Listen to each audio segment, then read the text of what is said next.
Welcome back to Explore Error. Ever watched a video on Facebook and then couldn't find it again? Don't worry, Facebook actually keeps a record of the videos you've watched. In this quick guide, I'll show you how to check your recently watched videos on Facebook in just a few simple steps. Step 1. Open Facebook. First, open the Facebook app on your phone and make sure you're logged in to your account.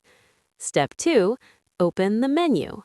Look at the top corner of the screen and tap on the three-line menu icon, also called the hamburger menu. Step 3. Go to Settings. Scroll down a little until you see Settings and Privacy. Tap on it to expand the options, then select Settings. Step 4. Find Activity Log.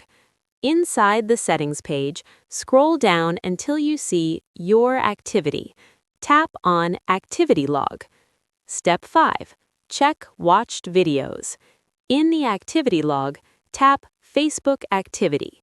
Scroll down and tap Manage Posts. Next, tap Filters and then Categories. Choose Videos You've Watched from the Categories list. Step 6. View Your History. Now you'll see a list of the recently watched videos on Facebook along with the dates. From here, you can easily find any video you want to watch again. And that's it. That's how you can quickly find your recently watched videos on Facebook. If this tip helped you, don't forget to like, share, and follow for more simple tech tips.